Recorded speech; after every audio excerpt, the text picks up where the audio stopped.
Oh, wait. It looks like we're live. Just going to give everybody a few minutes to sign on. Hi there.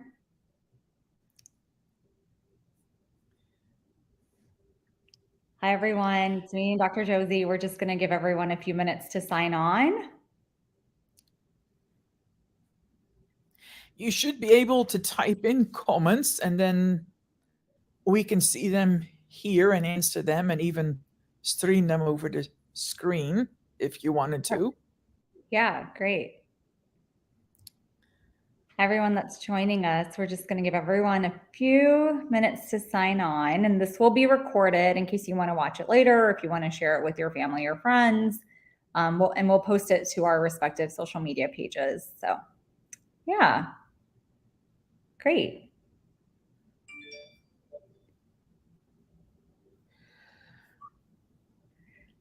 Let's see. How are you, Dr. Josie? I'm okay. I'm looking at our YouTube channel. Let's see. Where it's live. I'm trying to see if people are, if they sign comments, how I see them. But I'm okay. Everything under control. Wonderful. Me too. We have 4 people. We have 1 on YouTube. Okay, great. We're just giving everybody a few minutes to sign on. This is going to be recorded, and so we will share it across our platforms. We know that not everybody can be available at 3 p.m. on the Pacific Standard Time and 6 p.m. Eastern Standard Time, but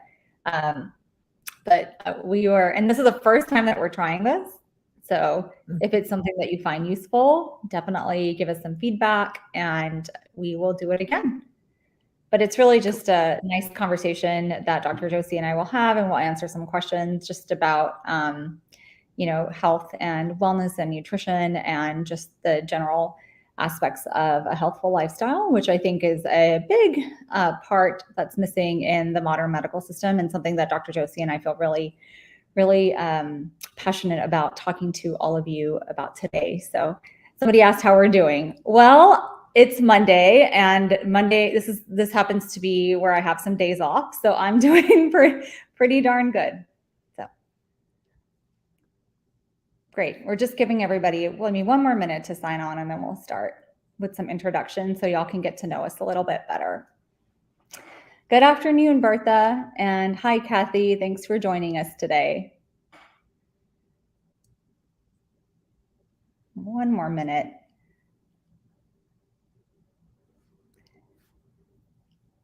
You're welcome. Where are y'all joining us from? Are y'all in the US or around the globe somewhere?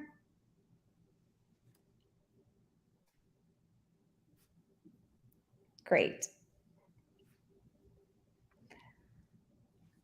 Okay. Well, I guess we should get started, and then people will hop on and off. And like I said, this will be recorded. And so if you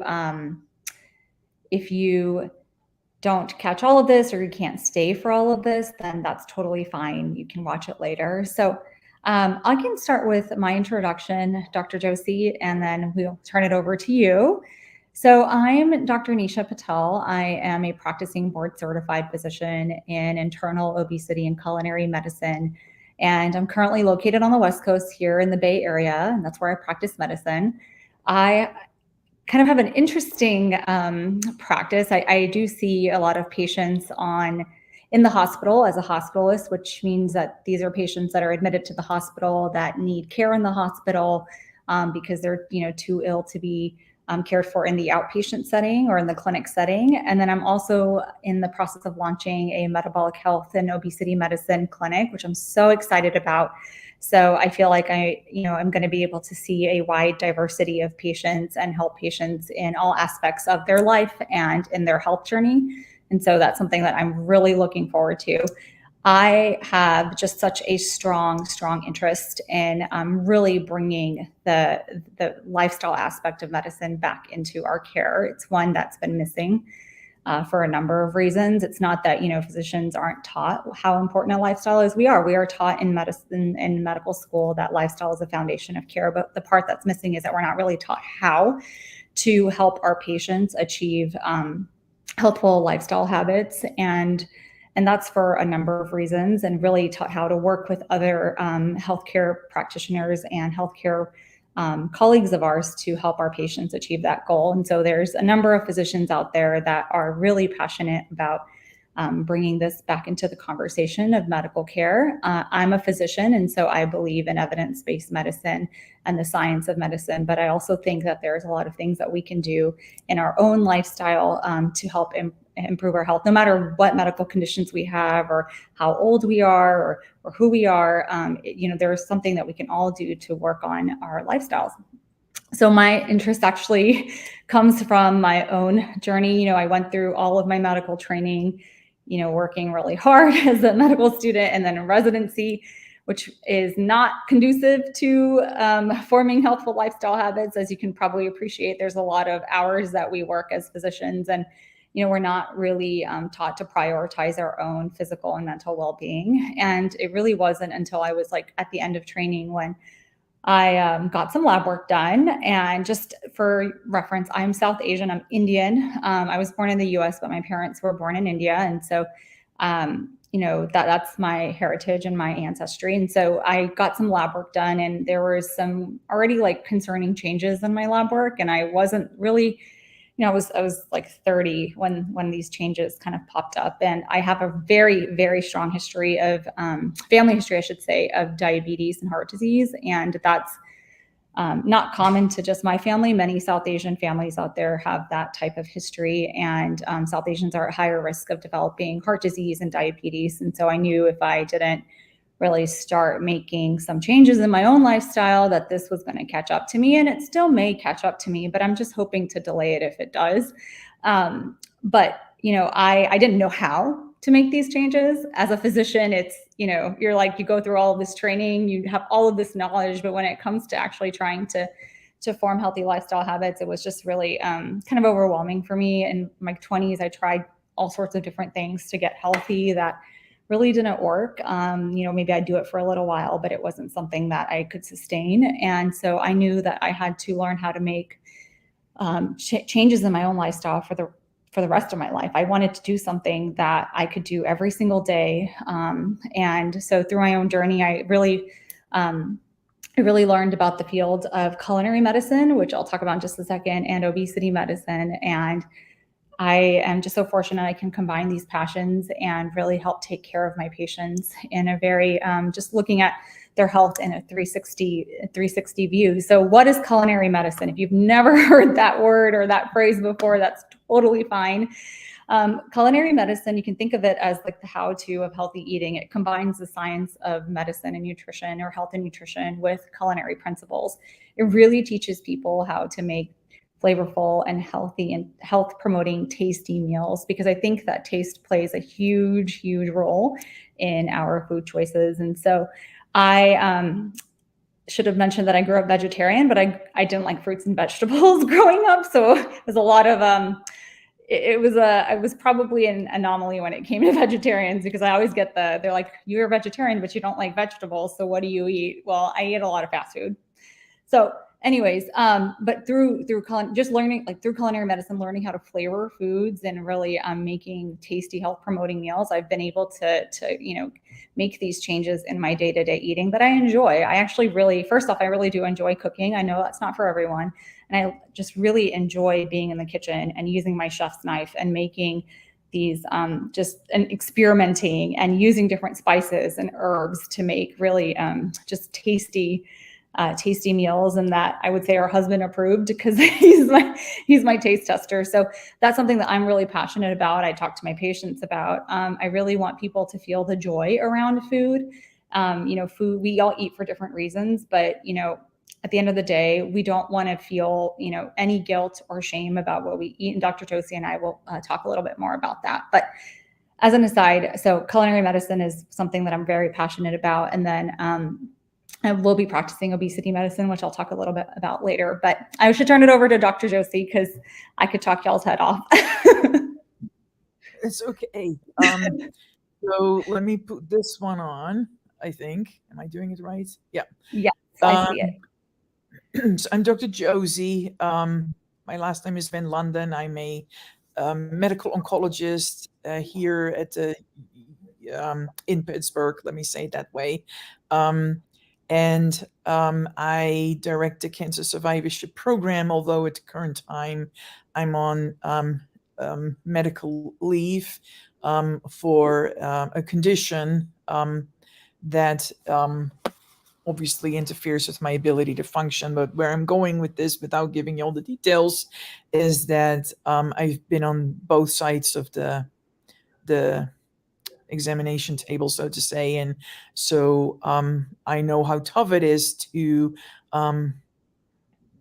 do well as a patient and try to follow through with what your doctors tell you.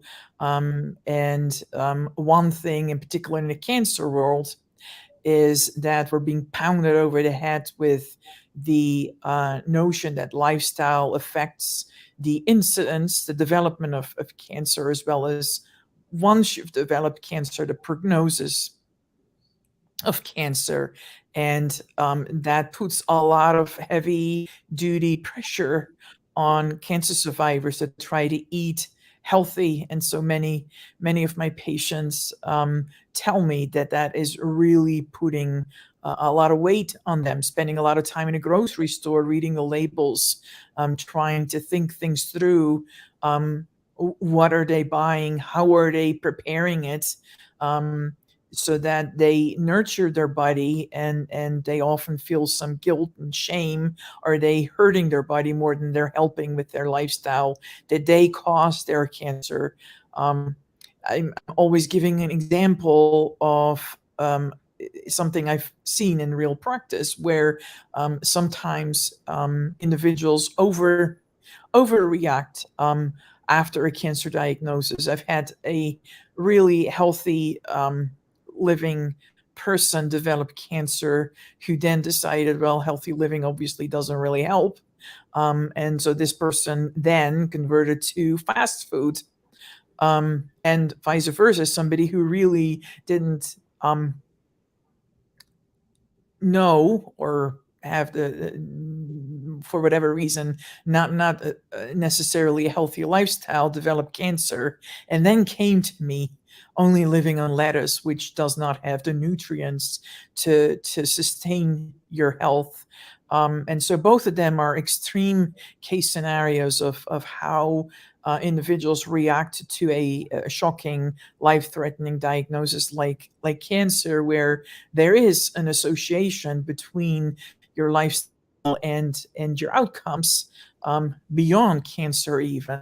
But everything is not black and white, and that is what we're trying to talk about today, Dr. Patel and myself. I should have probably asked you if you would like to be called Dr. Patel or Dr. Pluntel. Oh, Patel is fine. So that's Dr. Van Linden's referring to my Instagram handle, which is Dr. Plantel. Yes. So that was just a name that my husband came up with. He's pretty clever, and so that's the name that stuck. And it's just a play on the fact that I eat. I basically grew up my entire life eating very little fruits and veggies, and now I eat a lot of fruits and veggies. And so it's just really just a cute little name. But yeah, some people actually think that's my real name. And I'm like, no, it's just Dr. Patel. And that's like the play on it. But, I really loved what you just said there, Dr. Van Linden, about, it not being black and white. And I think that, one of the first things that I tell people that when they're trying to make healthful lifestyle habits, or if they're trying to change aspects of their health, is that, you need to be really kind to yourself and show yourself gratitude and show yourself the kindness and love that you would show your friends and family. And so, there's a lot of negative self-talk when it comes to ourselves, especially when people are talking about their lifestyle habits. And I think ever since I've really started, learning more about the healthful lifestyle and how it relates to positive health outcomes, and reading studies, and I just notice it more in people. There's a lot of negative self-talk, and I always ask, my patients, like, would you ask, would you talk to, your family members like that? Or would you say what you said to your family members? And almost invariably the answer is no. And so then I asked, like, why do you say it, about yourself?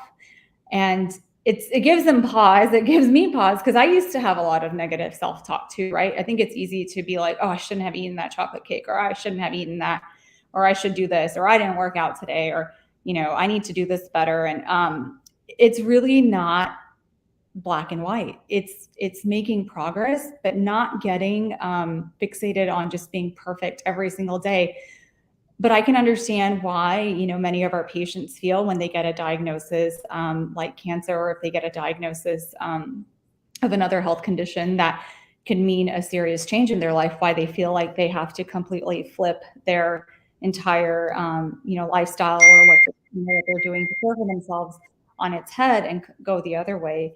And it's not that dichotomous, right? We, Dr. Van Linden and I, we see our patients, and we see this commonly, where they feel a lot of guilt surrounding their diagnosis. They wish they could have done something better. They wish that their lifestyle was better, or they should have stopped doing this. And I really try to flip the script, and I say, look at all the things that you have done, and I don't want you to walk away from here thinking that lifestyle in and of itself prevents every single disease. It does not. And I think that narrative is really propagated in certain circles, like on social media or in the internet, that if you do all of this right, you'll never get a certain disease. And this is why I said what I said earlier, is that I do have a family history of diabetes and heart disease. Does that, and I'm really trying right now, to prevent, or at least delay the onset of those diseases. But does that mean that I won't get those diseases? No. It doesn't mean that. But, and I know that I still have control over what I have control over. And if that happens for me, thankfully we have modern medicine to help us with treating disease. And it's not either or when it comes to your health. It's not just, you follow a healthful lifestyle or you take medications. It can be both. And I think that's really important for people to remember, especially when they're going through treatment for their cancer, right? The tenets of a healthful lifestyle still apply to our patients with cancer, even when they're going through treatment.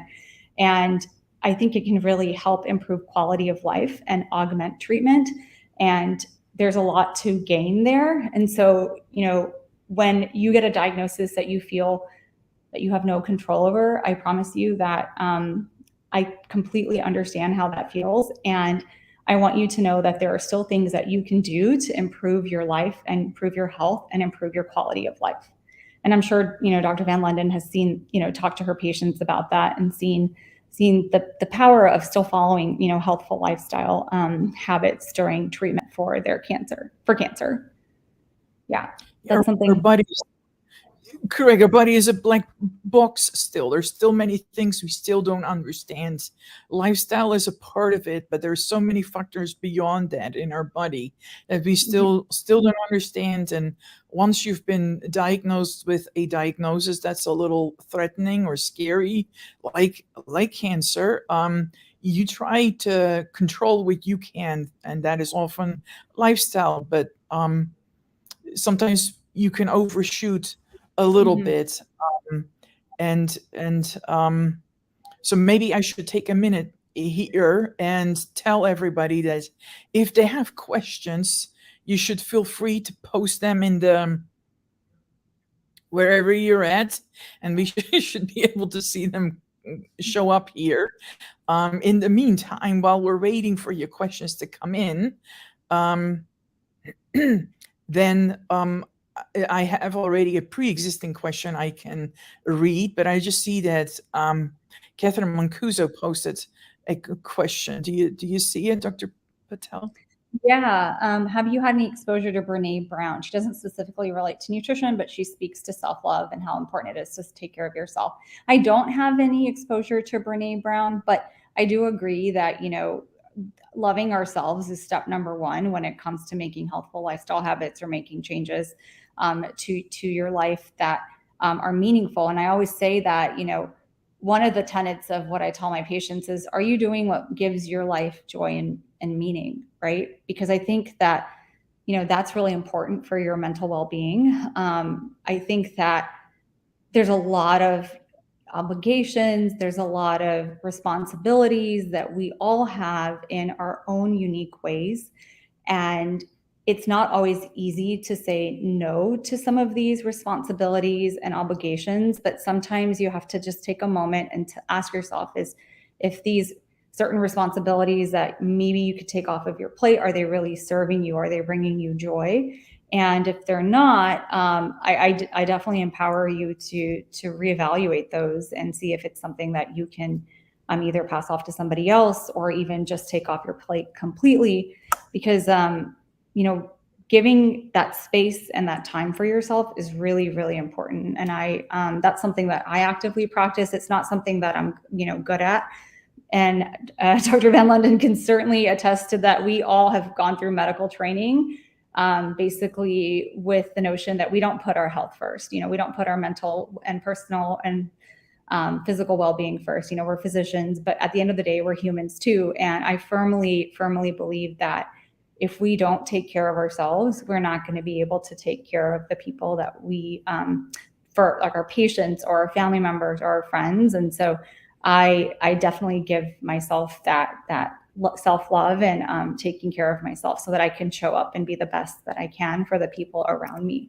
It's, again, not something that I was taught or even encouraged to do.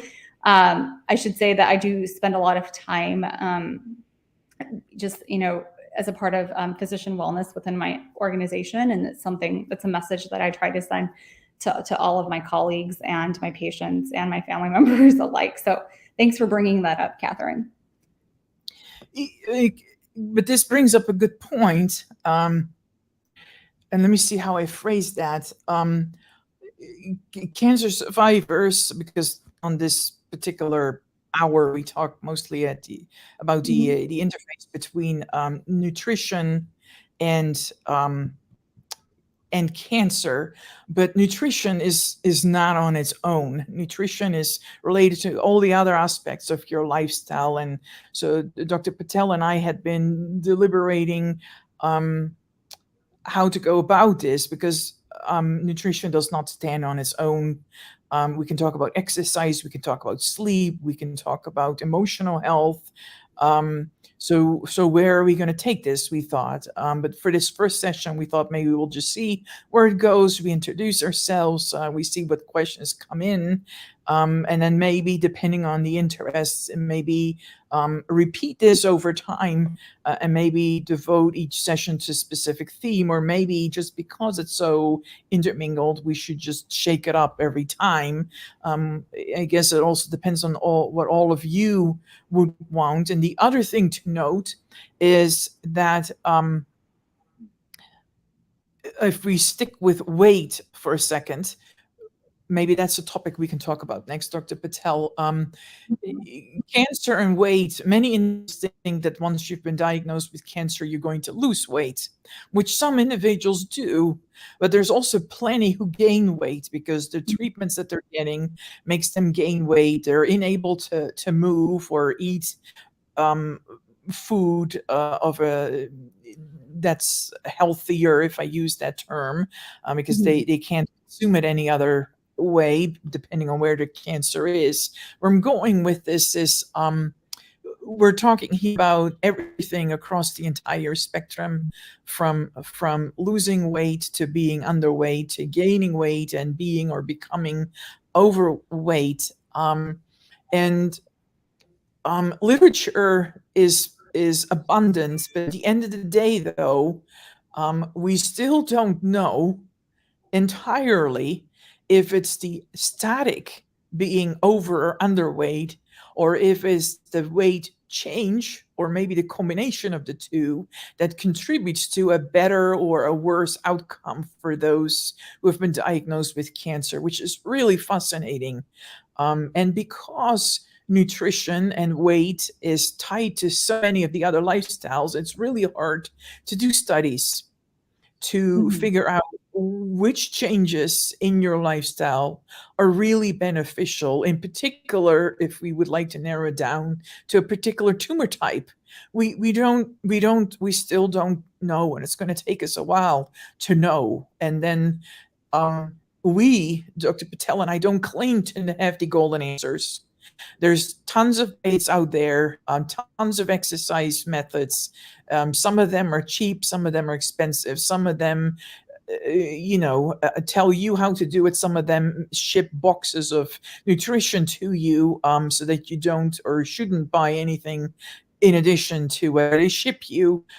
You can make it as complicated and as expensive as you want it to, but at the end of the day, as a generic statement, we don't know which one diet is better than the other. Most evidence we have is for sort of a plant-based Mediterranean diet, and maybe I should give it back to Dr. Patel, because she knows much more. Right? Am I making sense, Dr.?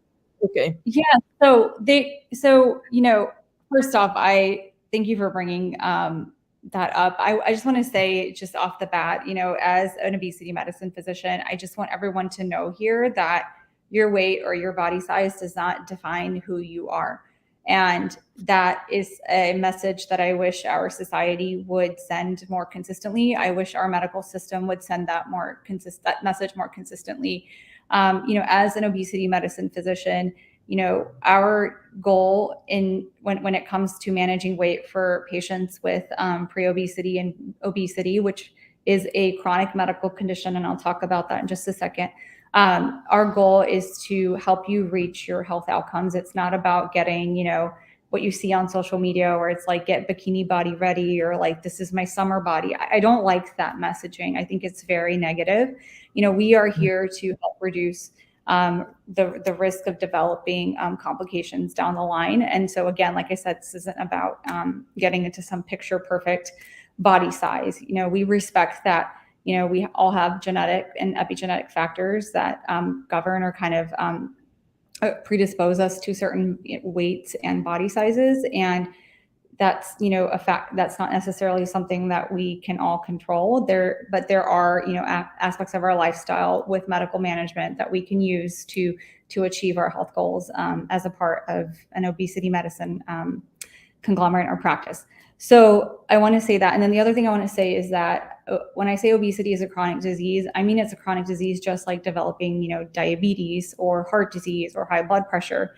But a lot of our patients feel that obesity is their responsibility. Like they have to take it upon themselves to manage their weight, or they have to, it's their responsibility. It's something that society has told them is their fault, so they need to fix it. But in reality, there are huge neuro and behavioral and hormonal components to developing obesity, and your body defends a higher body weight. So whenever an individual is losing weight, at some point it's going to be really harder for them to lose additional weight. And that's where medical management comes in to help overcome those neurobehavioral and hormonal changes that you're experiencing. And so, like I always say, I will die on this hill. It's not either or when it comes to your health. We can use the power of a healthful lifestyle and medical management to achieve your health goals.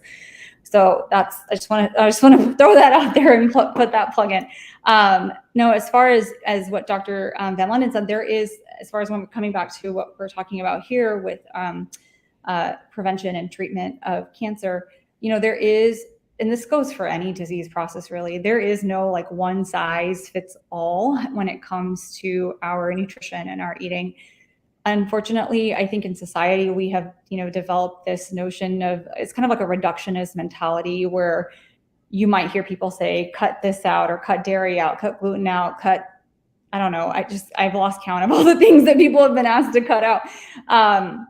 And so, it's become this reductionist messaging. And whenever I ask patients what they eat, I almost invariably, they almost always start off by telling me what they don't eat. So then I have to ask, like, well, what are you eating? Because I actually just want to know what you're eating right now, because I want to see if this is something, if I can help, give you some tips and tricks to swap in some more health promoting foods. And so, I have I think there's several physicians and individuals and dietitians out there that have this approach where they are like, let's, really flipping the script and saying, what can we add to your plate? Because I just really hate the like reductionist, like cut this out, don't eat this, don't eat that, that's good and bad. I don't actually, whenever people ask me about good and bad food, I'm like, I don't view food that way. Like I said, different foods serve different purposes.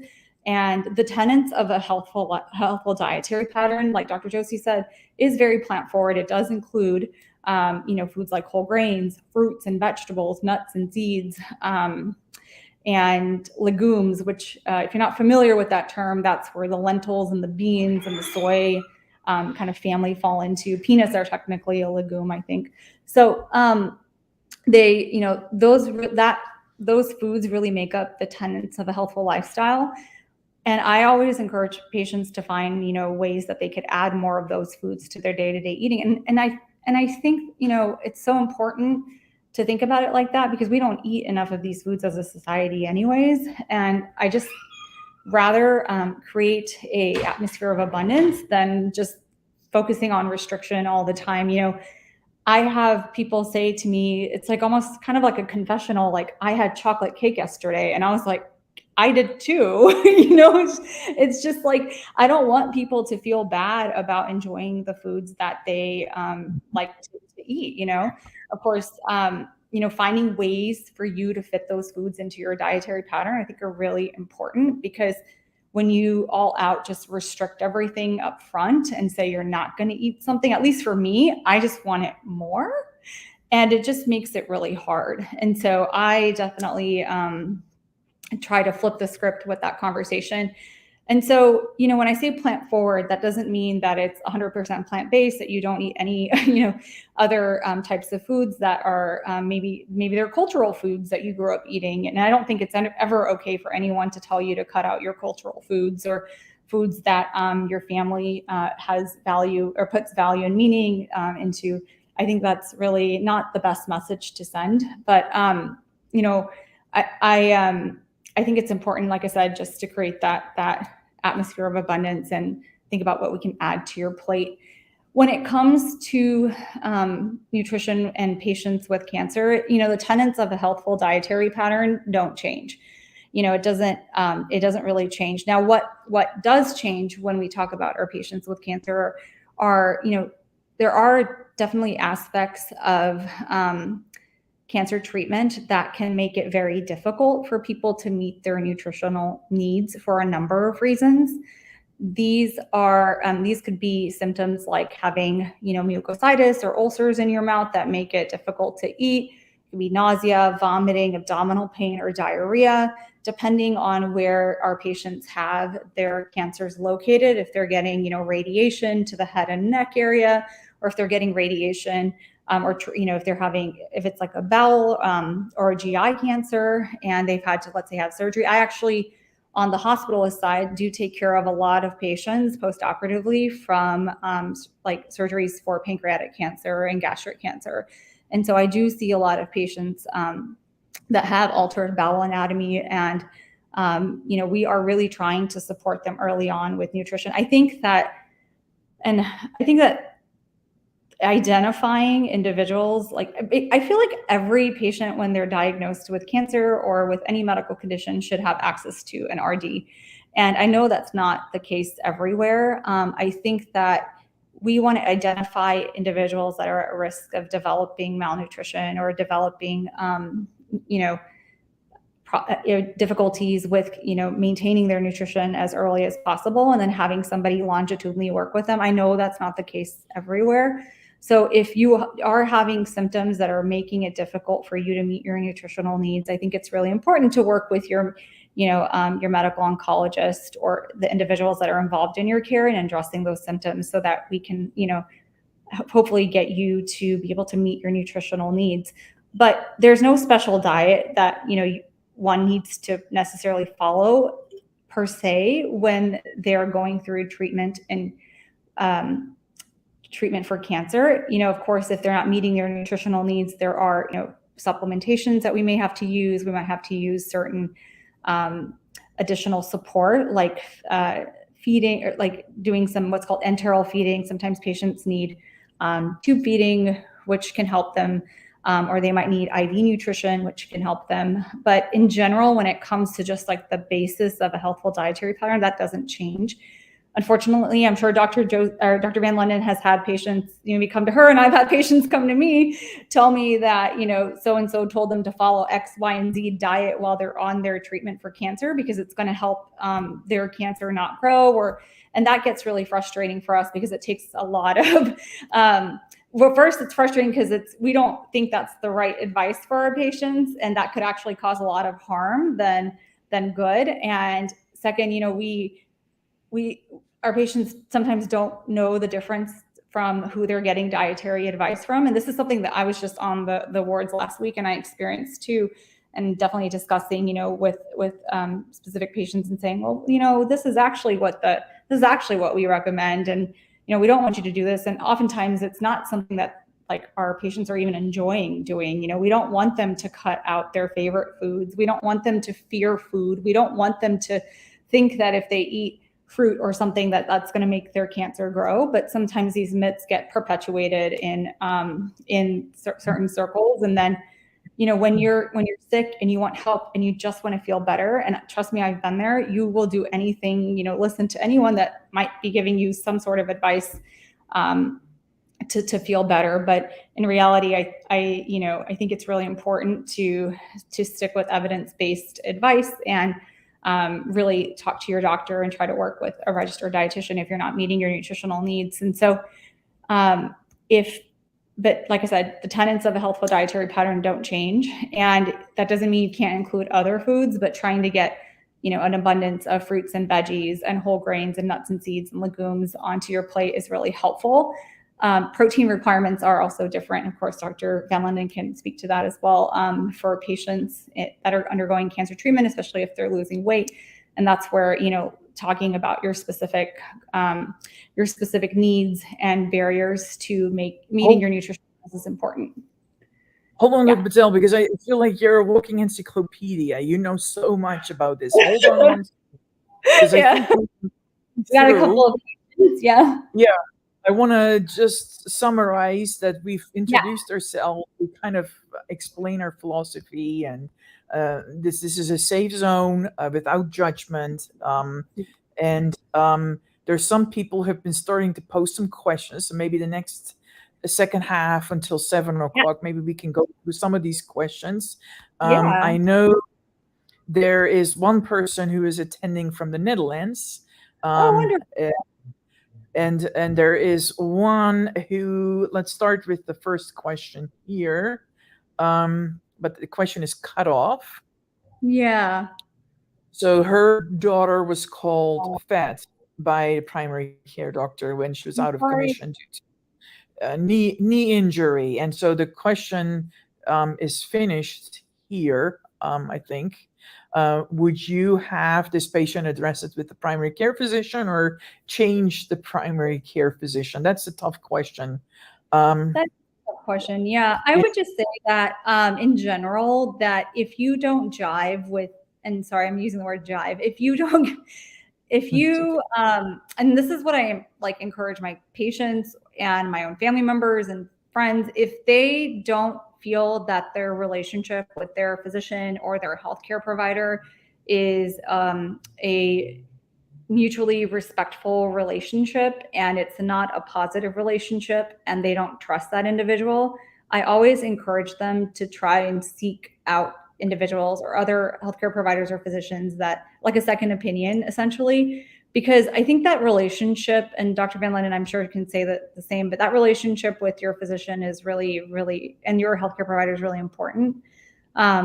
So I'm sorry to hear that. I call it the F word. I don't like to use that word. It's, not an appropriate term. And, that's unfortunate that happened to your daughter, because statements like that can be very damaging, especially when they're coming from somebody in the healthcare community. So I never, I don't use that term, and I don't think it's an appropriate term. And I think if it's, if you're not having a good relationship with this person, then seeking out a second opinion or trying to get another GP is important. So correct. usually my advice is similar. That's why we get along so well. It's often not very easy to change doctors, and often, Yeah. and they're people too, and so they can mess up sometimes. It's the relationship, like any other relationship in your private life, except this is somewhat of an uneven relationship because they have power over you. They decide whether or not they give you certain tests and scripts and authorize it for your insurance. And so I would always encourage you to try to talk with your provider about this and tell this person, I didn't really like that, or whichever words you want to use, either in an email, if through the patient portal, if that's a little more, from a safe distance, or in a phone call, or have an extra office visit to say, I didn't really like that. And you might educate them, and they might say, oh, you're right. I should not have done that. And then you may have done other patients in the future that this physician provider may serve. You may have done them a favor, but maybe we're all a little different. Maybe this is just not a relationship that's meant to be for you. And maybe it means, despite your best efforts, that only you know if it's time to move on and find somebody else. If you have the luxury to do so. I know that there's a shortage of doctors all over the place, but I'm really really sorry that this happened. I don't want to make this too personal, but some of you know me anyway. I gain a huge amount of weight, and I keep gaining weight. Gained 75 pounds in the last 2 years or so, and that is because I have an underlying metabolic disease. And so I know how embarrassing and shameful this is. And despite my best efforts to try, it just keeps going up and up. So I don't even go on the scale at home anymore, but they still put you on the scale in the office. And it's really, really very confronting. And um, it's a disease. It's not your fault, for the most part, and that's why we're talking here. It requires a comprehensive approach, Mhm. that goes beyond what you can do on your own.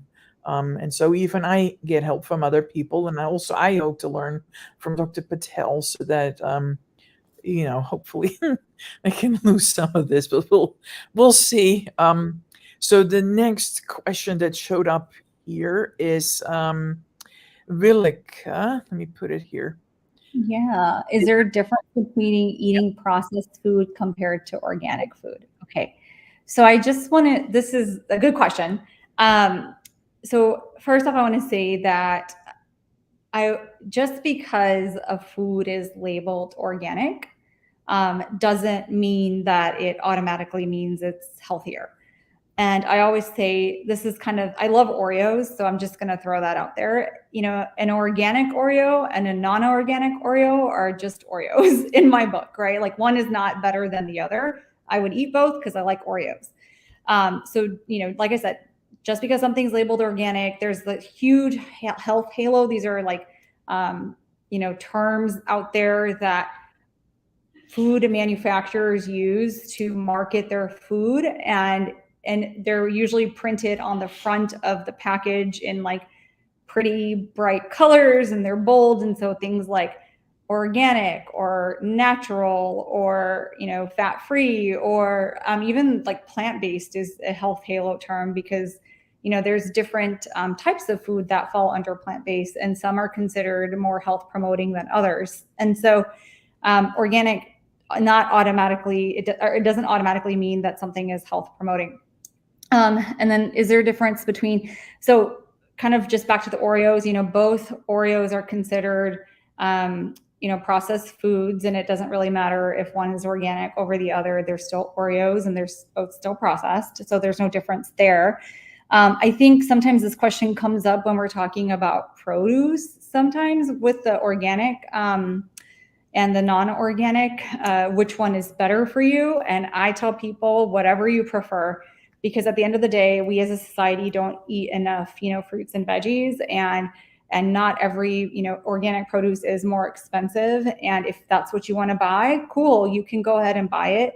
But it doesn't mean that it's like substantially more nutritious than conventional produce. Sure, there might be some minor differences, but at the end of the day, like, it's fruits and veggies and whatever that you can afford and whatever you can get on your plate. And that can include things like frozen fruits and veggies, which are actually considered processed, but those are health promoting processed food. So I also don't like to say avoid all processed food, because I think that there is a lot more nuance to that term, processed food, that needs to be broken down, because there's certainly foods that are considered processed, especially like certain convenience items that can really help people make health promoting meals at home. And so things like canned veggies and fruits, if they're packed in their own juices, I'm talking about these varieties of these canned and frozen fruits and veggies that don't have like added ingredients, like added salt or added sugar or added sauces.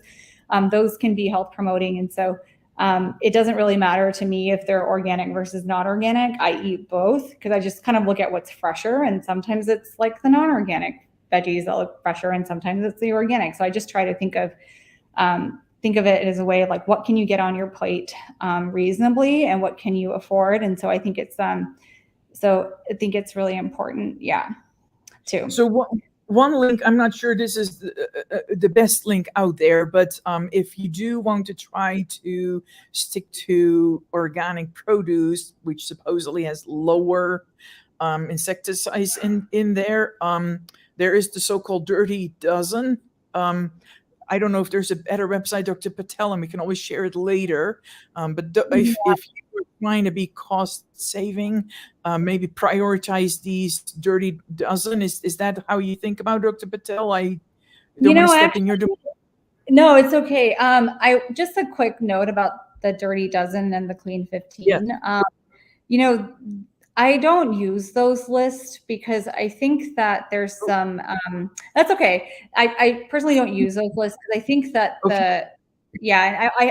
that's like a conversation for another day. But yes. In general, I just tell patients what they can and whatever they can reasonably afford, that's what they should go ahead and try to purchase. And so that's what I use. And like I said, if you want to buy organic produce and that's something that's available to you and you can, afford it, and that's what you prefer, like, there's nothing wrong with that. I just think that in society, we just don't eat a lot of fruits and veggies. And right now with the rising cost of food, I just went to the grocery store this morning and I was like looking at the cost of like bell peppers, and I was like, those are getting expensive. It's just, I definitely think about income inequality and food equity. And so I try not to, make it so like you must buy this or you must buy that, because I don't think it matters. Yeah. So that's just my personal philosophy. So yeah. Thank you. No worries. To stay on that same topic, I know Renee put a question before that, but this one, Bertha's question fits in with the current topic. So we'll get to you next. But Bertha is asking, how safe is canned food for your health? Yeah, I think, I'm not aware of any major health concerns with canned food per se. You don't want to eat food that looks spoiled. So if for some reason you opened up canned food and it just smells funny, or it has like an off-putting odor, or just the texture is weird, or you think it's spoiled, like, definitely don't eat it. I think we're talking about the lining, because we talked about it earlier. I think what they're considering is the BPA lining. Yeah, I guess, usually try to go for non-BPA canned lining. I do my best, because there are certain varieties of things out there that maybe don't come in that. And so, all you can do is your best. Really, I think if the food is spoiled, that's probably the big thing to make sure that you're not eating spoiled food. But I think, and a lot of like canned manufacturers, they'll usually say it on their label if it's like BPA free lining. Yeah. Okay, so maybe I think we're learning about tons of topics we can Yeah. bring up the next time. So then let's go to Renee for a second. Renee is asking, and I know we put you on the spot like a firing squad here. So if you feel this topic that Renee is putting out here is too Oh, much. sorry. Oh, yeah. How do you suggest how to break a sugar addiction?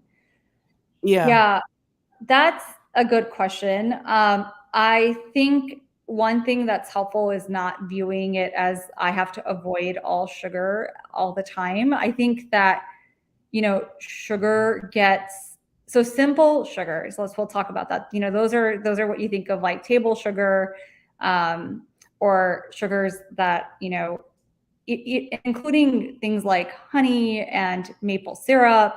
All of that kind of falls into like the added sugar line on the nutrition facts label. And so in general, the issue isn't with the fact that it's just sugar itself. The issue we run into in our society is that, there's a lot of different foods that contain added sugars, and it could lead to excess sugar consumption. And so really not viewing sugar as the enemy is important. It's the excess consumption of sugar that can lead to, or added sugar, I should say, added sugar that can lead to problems down the line. I have a really, really big sweet tooth personally, and I am probably the type of person that after dinner I have to have something sweet. And so, that, like I said, I don't restrict the things that I like to eat. I like chocolate cake a lot, and sometimes I will have a little bit of chocolate cake, and sometimes I'll have cherries with dark chocolate as my after meal sweetness. And I've really taken a really just appreciated a lot of different fruits, especially summer fruits. And so I'll do a combination of having some apricots with a little bit of chocolate cake, or I'll have. Okay, but then Lisa is asking a question, which this means This one's important. Yeah. it doesn't cancer sugar is what she tries to write, I think. Doesn't sugar feed cancer? Okay, so that's a really good question, and a common question that we get. I'm sure Dr. Van Lenning gets that as well. So glucose is a fuel source for all the cells in your body, and it certainly is a fuel source for cancer. But that doesn't mean that if you eat sugar, it just automatically, preferentially starves all your other cells and then goes straight to the cancer and makes it uncontrollably grow. And I think part of I think some of the confusion comes from how I've had patients ask me about PET scans. They're like, well, you gave me sugar and it went to my cancer and it lit up my cancer on the PET scan, but that is completely, that's like a diagnostic test that we're doing something artificial to you by giving you labeled glucose. And we're just looking for the uptake that is above the background uptake so that we can see if there's cancer or if there's an infection or something. And so I don't, I had a patient tell me the other day she's afraid to eat fruit because somebody told her that it's going to feed their cancer or feed her cancer and make it grow. And I was really sad when I heard that because she really liked fruit. And I think it's important. I spent time talking to her and saying no, fruit is a very health promoting food. And the sugar in fruit isn't just sugar. It's a part of, it includes other nutrients like vitamins and minerals and fibers and phytonutrients. And, fruit is a health promoting food. And so you can't treat fruit like you would like an Oreo, for instance. It's totally different. But anyways, I think that myth gets perpetuated a lot in our patients with cancer. And I can understand why. But it does lead to a lot of food fear, and fear of eating foods that they might enjoy. So I don't know what you're doing. Yeah. Dr. Patel, but we're not going out here to tell you eat all the cake you can find, but we're trying to tell you the other way around. You should not feed yourself. You deserve that treat every now and then. You're still a human being, and you deserve your pleasures. And food is nutrition for your body, but it's also ideally a way to socialize and enjoy yourself. And so okay, so Lisa's saying something else now. Hold on a minute. Exactly. Okay. I do eat lots of fruits. So maybe that's another topic we can talk about. moving forward. So different types of sugars, in particular. Go I ahead. just want to circle back to the question about the sugar addiction. So if this is, and it's a little hard, so sugar addiction, I'm guessing Yep. what that means is craving foods that are sugary.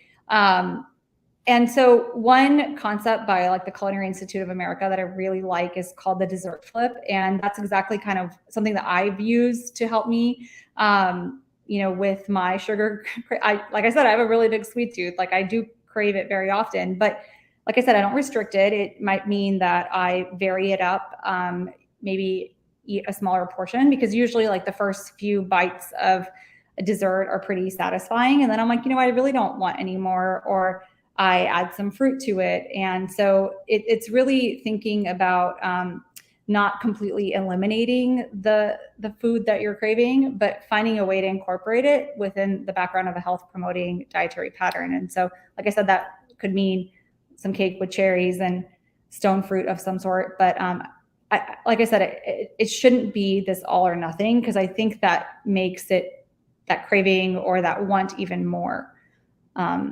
So this leads to tons of questions in my head, but I'm going to keep them for myself for now, because maybe we have time for a few more questions. Yeah, we're getting to the wire. Yeah, we're getting to the end, but Lisa is having another question here. I'm not sure you can see the whole thing. You see the whole thing? Yeah, questions about meat and the carnivore diet for cancer patients. Yeah, so just going back to what I was saying earlier, when we talk about the tenets of a health promoting dietary pattern, it doesn't change necessarily for patients with cancer and patients that are in cancer survivorship. It's still trying to eat or create an abundant or create meals centered on including whole grains and fruits and veggies and legumes, nuts and seeds. If you eat fish, trying to get fattier fish because of the omega-3 content. If you do eat animal products, usually trying to stick with more of the lean cuts of meat per se. As far as the meat and carnivore diet, there's no evidence that I know of that shows the carnivore diet being beneficial in cancer treatment and cancer survivorship. The carnivore diet is not an evidence-based dietary pattern. It's not one that any of our guidelines recommend. It's a dietary pattern that, depending on who you're talking to, could maybe include some plant foods like fruit, but then there are others out there that completely don't eat any plant foods at all and often call them toxic, which is not true. That's not what our evidence-based guidelines show or demonstrate. That's not what the totality of evidence supports when it comes to a health promoting dietary pattern. And so it's not a dietary pattern that I recommend to my patients, nor will I ever recommend that. So that's my thought on that.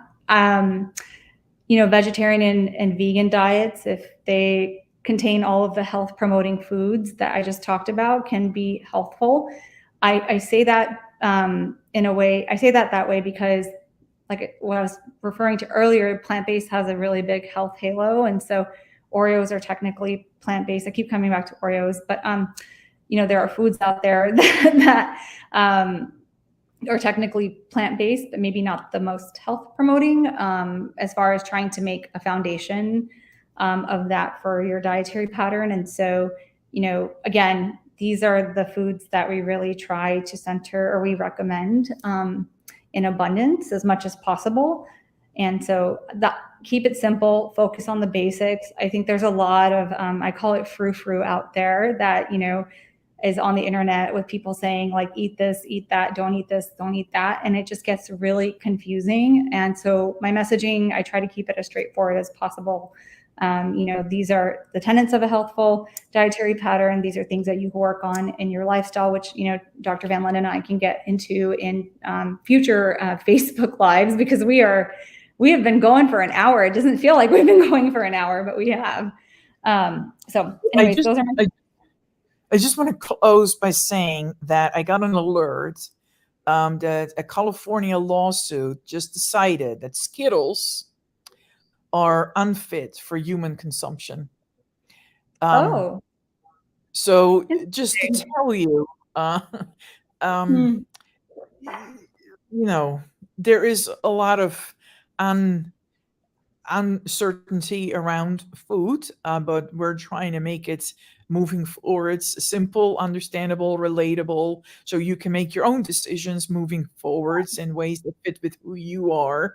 And for the most part, use common sense. So Skittles, I think, um, are Skittles. But having said that, I hope all of you enjoyed that. This was our first trial episode. I think for the most part we came through it without glitches. I think Dr. Yeah. Patel and I did our best to Oh, yeah. troubleshoot all the questions. Maybe one closing question, Jeanette. Very good point. Jeanette wanted to know if there is a plant-based um, flour. Like Yeah. if we're talking about cooking flours, all of them are plant-based. There's different ones out there. Of course, there's like the traditional white refined flour. There's flour made from whole wheat. I like to, if you have a blender, I just like blend things at home to make my own flour. So I'll do like a quinoa oat flour. Or like a oat chia flour. And so you can either purchase pre-made flours or you can make your own if that's what you want to do. I do both. Sometimes I just don't have the energy to like go to the grocery store. So I'll just figure out what I have on hand and see if I can make it into a flour. I'll make a lentil flour. I like to experiment with different things in the kitchen, like I was alluding to earlier. And so, yeah, there's a lot of different types of flours out there that you can use in cooking and baking. And so just to close, because I like to always be punctual, um, Dr. Plantel, her handle is down below here, and mine is also somewhere down below here. But Dr. Plantel does a lot of hands-on cooking and activities on her social media accounts, and so you may get some inspiration if you follow her there. Both of us do this for free. We don't have any stock or are not sponsored by anybody, so we're trying to be unbiased. And please leave your questions wherever you want to put them in this post, so that we have some food for thought in terms of creating our next episode. I hope you enjoyed this, and thank you for sticking with us to the end. Great. Awesome. Thanks so much for having me on, Dr. Van Landen. This was really fun. And thank you all for being here. Thank you. Awesome. Thank you, everybody. Take care. Bye.